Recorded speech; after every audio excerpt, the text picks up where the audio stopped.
12 seconds later. Sup? Dope.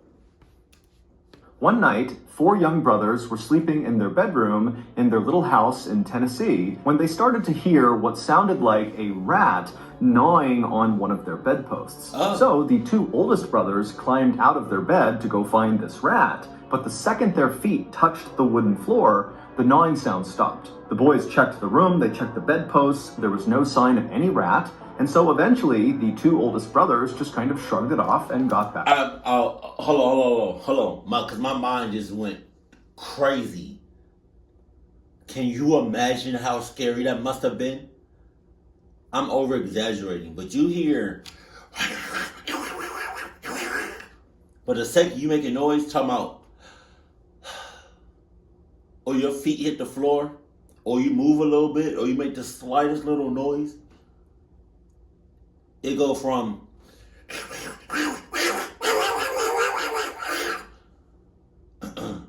to dead silent.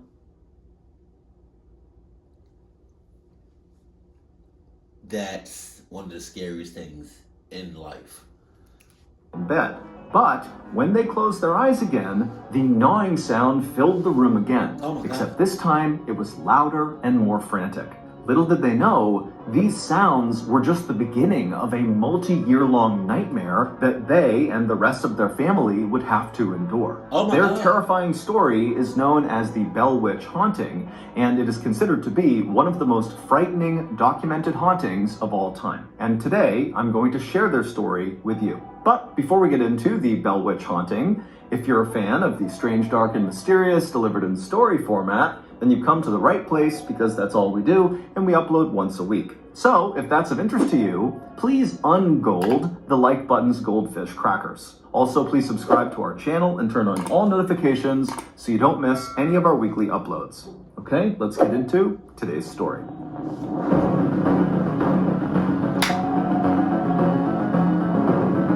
Dice roll. Dice roll.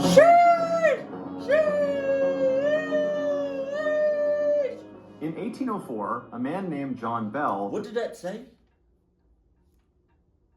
Some sort of text in the beginning. This story has many variations as it has been passed down over hundreds of years. This video only focus on a few of the more well done. Okay. In 1804, a man named John Bell decided his farm in North Carolina was just too small for his growing family. So he, along with his wife Lucy and their 6 kids, packed all their belongings onto wagons and then traveled more than 600 miles west to this 1,000-acre patch along the Red River in northern Tennessee. The area they settled was known as Robertson County, and at the time, it was very rural and basically nobody lived there. And so the Bell family, when they arrived in Robertson County, fully expected to have to work with the few families that were there to build up the settlement. Basically, they wanted to build a town from scratch. But this was the kind of work that John Bell was born for. He was raised on a farm where he had a reputation for working extremely hard and never giving up. John was very generous and excellent at working with other people. In fact, when his family was still in North Carolina, John and his very gentle and sweet wife Lucy would open their door to anybody who needed a place to stay or a hot meal. And sometimes John would just give money to his neighbors when he felt like they were down on hard times. So, after arriving in Robertson County, and after the Bell family had met their few neighbors, John Bell got right to work. First, he began clearing trees off of his land, and then with that lumber, he built a 1.5-story log house up on this hill not far from the Red River. And in fact, the Red River was a very popular picnic spot and fishing spot for the few people that lived in Robertson County. And so in virtue of the Bell's house being so near the river, the Bell family was always running into their neighbors and saying hi and making friends. And so it wasn't long after John and his family had arrived and built this house that the Bell family became one of the most popular families in the area. And for many years, the Bell family lived a very happy and prosperous life in Robertson County. Most mornings, John would wake up first, and then he would rouse the children, who would then leave the house and walk through the nearby woods to go to their school, and then they'd come back before sunset, and then while the kids were at school during the day, John and his older sons would go out and work the land or help build structures around town to build the settlement up, or they would build the boats that they would use to transport the tobacco and meats they produced on their farm down south for trade.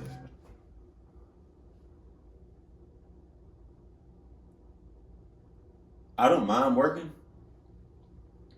I don't mind doing what I love. But clutch, I'm gonna need some sort of break. I'm gonna need a water break. I'm gonna need a bathroom break, something. Rest, something. Because it seems like y'all just working 24/7. Get the hell out of here.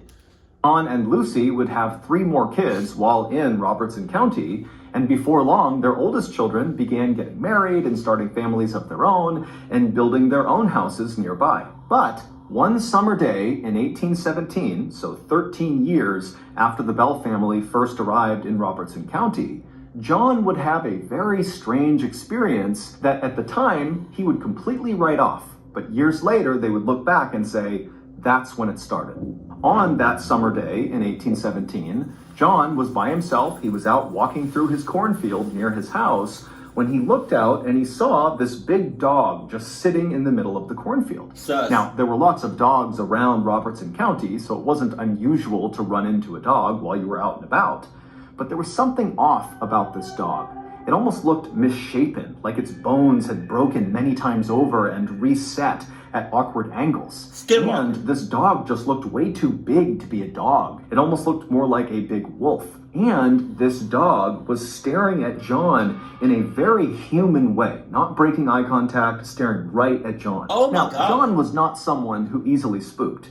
But standing in this cornfield, staring at this dog who was staring right back at him, John couldn't help but feel totally unsettled and a little bit panicked. And so John, who had his rifle with him, raised it and fired in the direction of this dog. And when he did, the dog took off running. And so John, he watched as this dog galloped away. America quick with the guns, man. Jesus.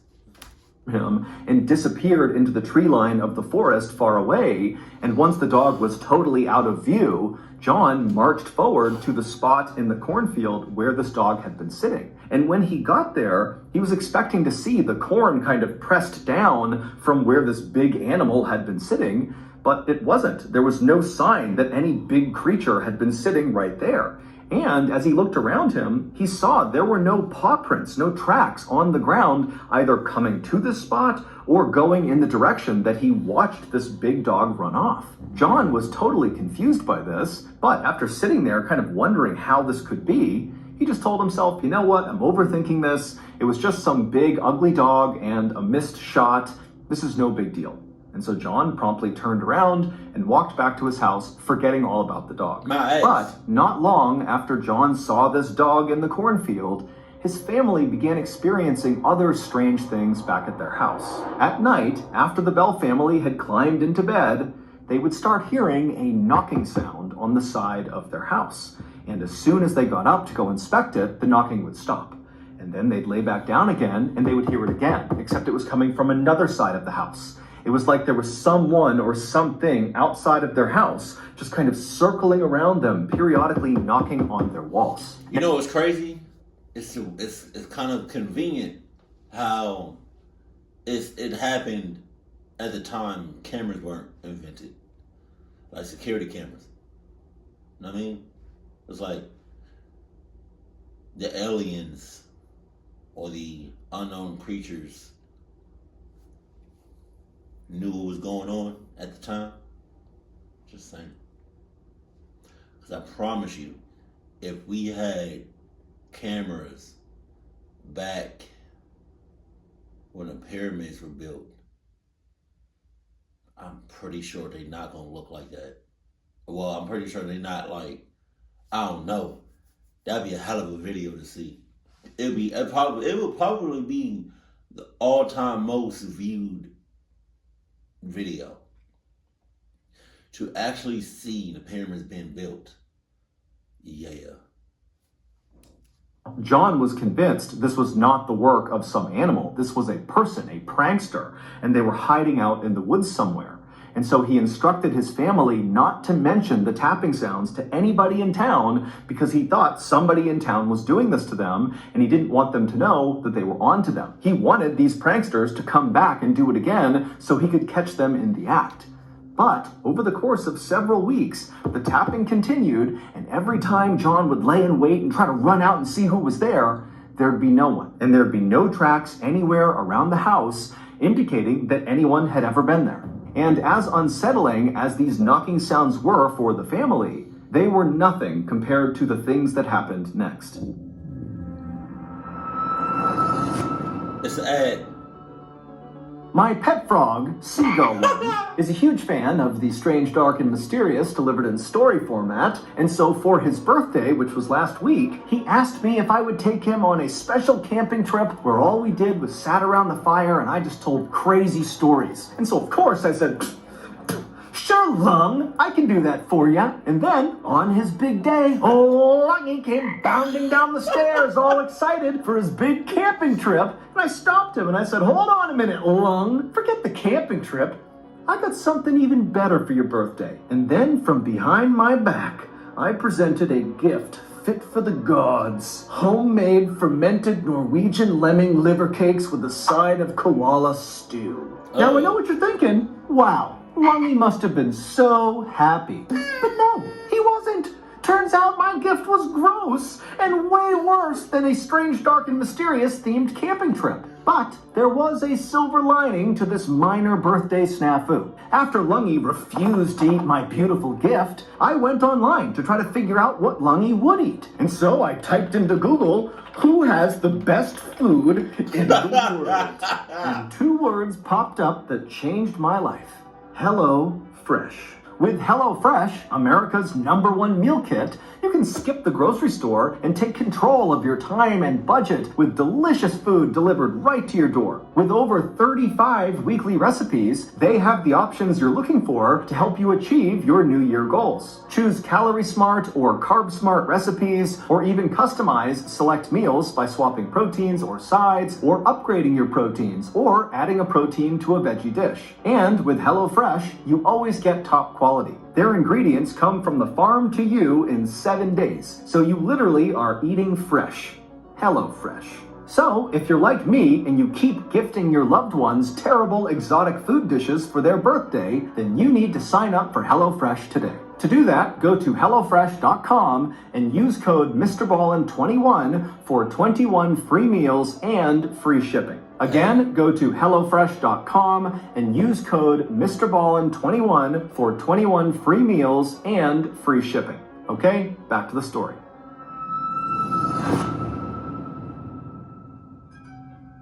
One Sunday night in May of 1818, so roughly 1 year after John had seen that big dog in the cornfield, and a couple of months after the knocking on the walls had begun in the Bell's household, 4 of John's sons were asleep in their bedroom inside of their home when they woke up to the sound of what sounded like a rat gnawing on one of their bedposts. Now, these boys were sleeping in 2 bunk beds, and the 2 oldest brothers were sleeping on the lower bunk. And so they instinctively got up, stepped onto the floor to go find this rat, but the second they stepped onto the floor, the gnawing sound completely disappeared. The 2 boys searched the room for this rat, they couldn't find it, and when they checked all of the bedposts, there was no sign that any of them had been gnawed on. So the 2 older brothers finally just kind of shrugged it off and climbed back in bed.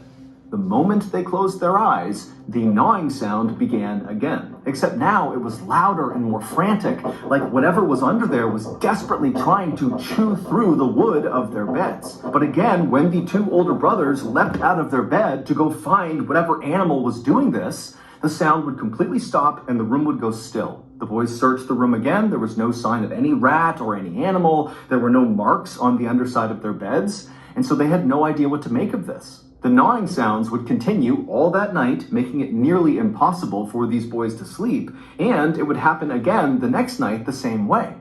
But on the night after that, so the 3rd night, the boys heard a new sound in their room. As they're laying in their beds, exhausted from barely sleeping the last 2 nights, they began hearing what sounded like someone gasping for air underneath their beds. They were being choked. They were gulping and smacking their lips and clawing at the underside of the beds. The two oldest boys were terrified, but eventually worked up the courage and leapt from their bed to confront whatever was underneath them. But again, as soon as their feet hit the floor, All right. Did you ever just see? If I was them, I probably would have just thought like, all right, every time we get out the bed and our feet hit the floor, the sound stops. How about we don't get out the bed, we don't let our feet hit the floor, and we just open our eyes, or we open our eyes, look underneath the bed without stepping on the floor. Because for some reason, every time y'all step on the floor, it goes dead quiet. Sounds completely stopped and the room went still. But this time, the boys were so frightened, they decided not to try to just go back to sleep. Instead, they woke up the rest of their family, and the Bell family searched the entire house, top to bottom, looking for any indication of what could have been making those sounds. But there was nothing in their house. There was no marks from some animal or rat. I mean, there was no indication that anything was other than normal. Now, to this point, the Bell family had not told anybody in town about either the knocking sounds on the walls, or the rat gnawing sounds, or now the gulping for air sounds. And a part of that was because John had told the family, don't tell anyone because we're going to catch whoever's doing this. But another part of it was the family knew as soon as they brought this stuff up, they could be the target of ridicule because people wouldn't believe them.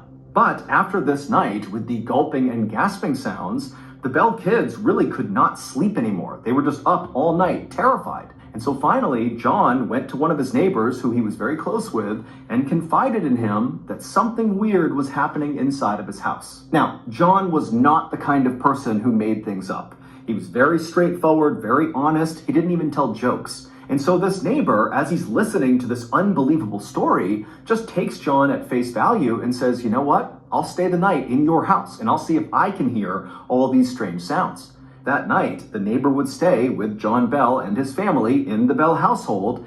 And sure enough, the neighbor would hear the tapping on the walls. He would hear the rat gnawing on the wood post in the boys' room, as well as that gasping and gulping sound coming from the boys' room. And this neighbor was so terrified that he did not last the night in John's house. He left in the middle of the night to go back to his house. After this, word spread quickly around Robertson County about what was happening at the Bell household, and the way the townspeople reacted was very supportive. I mean, the Bell family had been instrumental in building up the settlement, and John and his wife Lucy were so kind and generous, and so the townspeople decided that they were going to find a way to rally around the Bell family and try to help them. So other people in town began volunteering to spend the night inside of the Bell household with the Bell family. One, because they wanted the Bell family to feel some security, having some more people around them. And two, these people were thinking that maybe just their presence inside of the Bell household would scare off whoever. All right, but you know what I mean? Like, relax. Like, we cool and everything. You know what I mean? We nice family. Wholesome. But it's like, we don't know y'all at all. At all. So try something if you want to. And it's wraps. It's over. I'm feeding you to that wolf dog skinwalker looking thing I saw. Or whatever was tormenting the Bells. But no matter who stayed inside of the Bell household, the noises persisted every single night. Townspeople came up with all sorts of explanations for what was happening to the Bell family, ranging from, John's youngest daughter must be behind this because she wants attention, or other people said maybe there's a family or an individual that hates the Bell family and they're targeting them and they're behind this. There was even a theory that someone in town had learned ventriloquism, which is a kind of performance where the ventriloquist throws their voice so it sounds like it's coming from somewhere else, not from their body. And so the idea was this ventriloquist was just a prankster and they were screwing with the Bell family.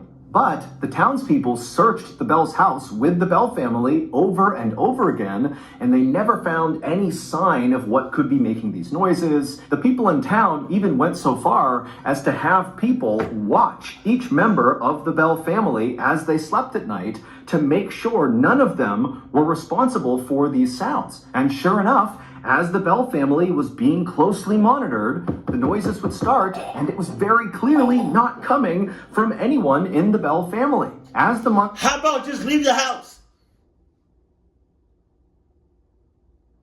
Damn. went on, and the Bell family was forced to endure whatever was going on inside of their home, the people in town started to notice something odd about John Bell. Normally, John was a very engaged person, that when he spoke to you, he was locked onto you and really paying attention. But at some point, after these mysterious things began happening at his house, John would be talking to someone, and then suddenly his eyes would kind of gloss over and his jaw would go slack, and it would look like he was staring off into the distance. And then his face would start to twitch. And at first, these twitches were fairly minor and were centered just around his eyes. But over time, these twitches became much more dramatic, to the point where his jaw would start to kind of quiver up and down, and his eyes would begin blinking out of sync. And then when the twitching finally stopped, John, without saying a word to the person he had just been talking to, would just wander back to his house. He'd go up to his bedroom, and he would sit on his bed for hours and hours and... Possessed for hours and hours and hours. Hours just staring at the wall, not eating, not drinking, not saying anything. The Bell family felt like they were hostages in their own home.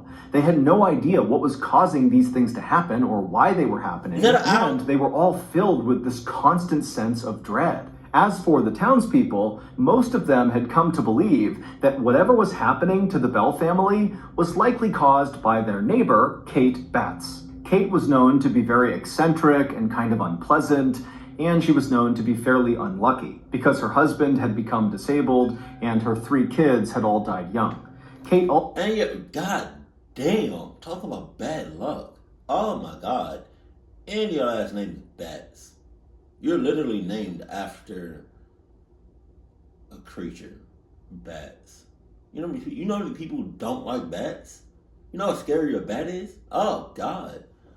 Also had this strange habit of using really big, complex words in her conversations, but she misused the words, and so everything she said kind of sounded off. Townspeople would talk about Kate Batts' witch, and they started referring to whatever was causing these strange phenomenon at the Bell household as just Kate. However, when Kate found out about this, she was totally offended and said she had nothing to do with whatever was happening to the Bells. By September of 1820, the terrifying happenings at the Bell household had been going on for 3 years. Oh. And somehow, the Bell family had just learned to live with it. Nice. However, John Bell was not doing good.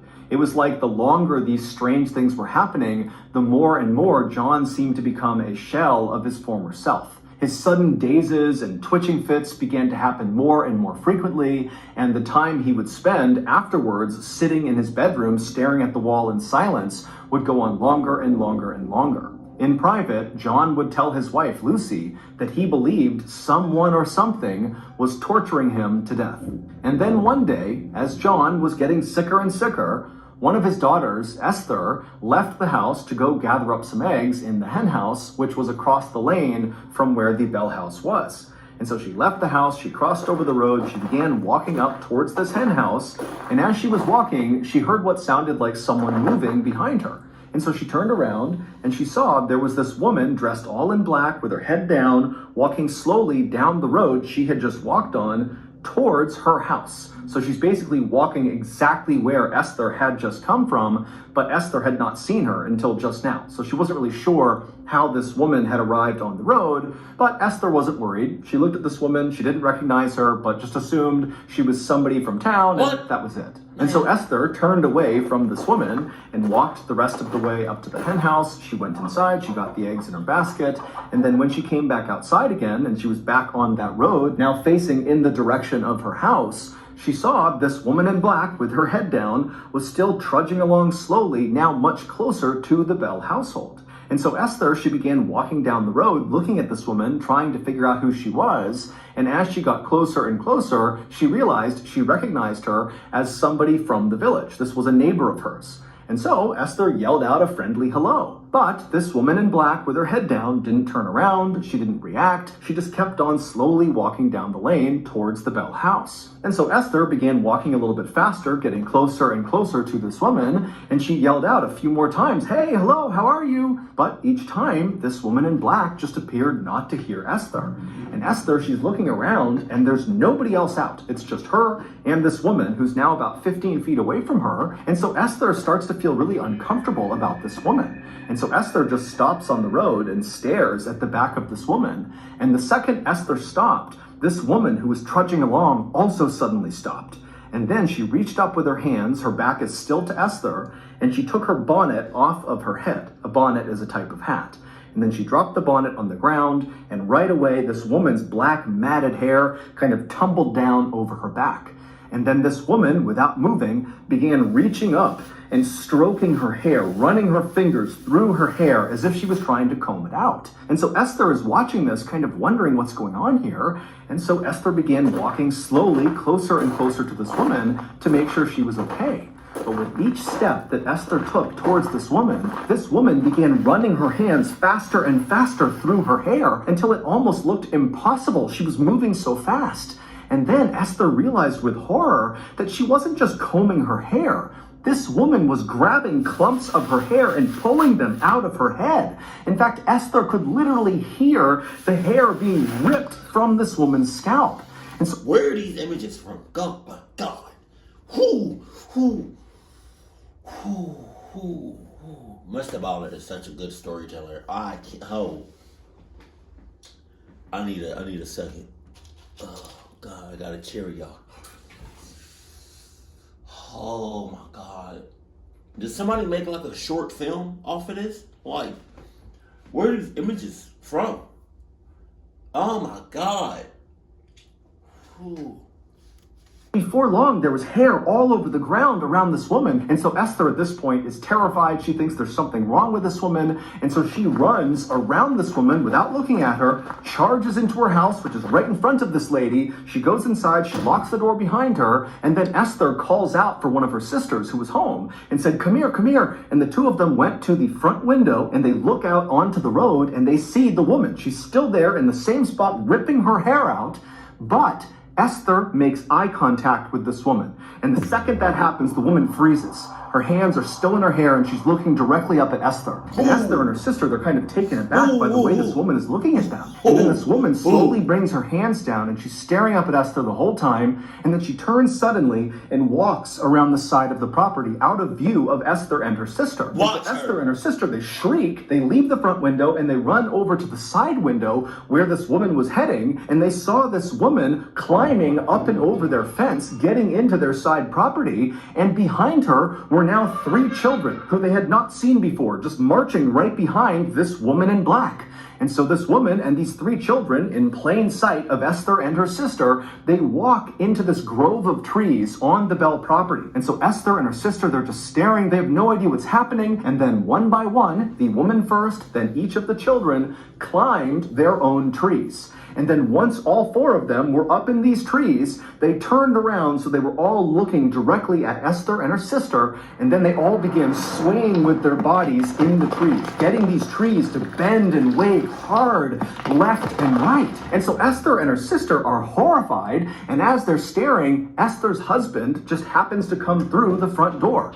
And so Esther yells for him to come over here and look out the window. Look what they're doing out there. And so Esther's husband, he runs over to the window and he looks out, but he can't see the woman or the 3 kids. He can only see trees swaying unnaturally left and right. And so Esther and her sister, they realize he's not seeing what we're seeing, what's happening. And before long, they're screaming. The husband's trying to figure out what's going on. And finally, the trio just ran from the window, went out the back door, and ran around to the side yard to go confront this woman and these children. But when they got out to the grove of trees, the woman, the kids, they were gone, and there was no tracks anywhere on the ground to indicate that anybody had been there recently. Not long after this incident, sometime in October of 1820, John Bell and one of his sons were out for a walk on their farm. And as they walked, suddenly John stopped and threw his hands up to his face as if he was protecting himself from someone trying to hit him. And then all of a sudden, John's face just went totally slack and his body began to contort into these horrible, grotesque angles, and his back began to arch so far it looked like his back would break. And so John's son, he's watching this happen. He has no idea what to do. And so he just runs over and grabs his dad and tries to pull him upright. And as he does this horrifying shriek fills the air. John's son has no idea where it's coming from, but it's so loud it stops him in his tracks. And then as fast as all of this had happened, it all stopped. John was back to normal, laying on the ground, coming to, and the shrieking was gone. It was silent on their farm. And so John's son turns to his dad, and he sees John is crying on the ground. And he says to his son, "I don't have much time left." John's son would help him up, and then the two of them silently just walked back to the house, and John went straight to bed. A few weeks later, on the morning of December 19th, 1820, John didn't come down for breakfast, and so his family went up to his bedroom to make sure he was okay. But when they found him, he was still laying in bed, he was breathing, but no matter what they did, they couldn't wake him up. And so one of John's sons ran to the medicine cabinet inside of their house, but when he opened it up, all the medicine was gone, and in their place was this strange glass vial that contained a smoky, dark liquid that the son had never seen before and no one in the family had seen before. And so the family immediately called for a doctor to come to their house, both for John and also to see what this liquid was. And so the doctor showed up. He didn't really know what to do for John. It didn't make sense that he just was not waking up. And then the doctor checked on this liquid and he said, "You need to test this on some farm animals to make sure we know what it does." And so the family went out and found a stray cat and they force-fed it some of this liquid, and within minutes, the cat had died. The Bell family swore they had not put that vial in the medicine cabinet. They had no idea what it was or how it got there. As for John, he would not wake up that day, and in fact, the following morning, when he was still in bed, he died. After John's death, these strange occurrences at the Bell household basically all came to a stop, for the most part. Some people in town reported, after John's death, seeing strange lights floating around the Bell property, and also sometimes they reported hearing a strange sing-song voice kind of coming from somewhere out around their property. John's wife, Lucy, would remain inside of that house until 1838, when she passed away. Today, there's nothing left of the Bell household. However, there is a cave on their property, an underground cave, and people swear that's where whatever tormented the Bells came from. Oh my God. Holy shit. Okay, so the moment I would have saw the, or I would have seen the dog-looking wolf thing, I think that's either right then and there I would have left the premises and just like never looked back, clocked my family, or the second, or the moment, or a couple of times I heard the gnawing or the chewing or the screaming underneath my bed. I think I would have left, because to endure and to experience all of that in 3 years and then some is ridiculous.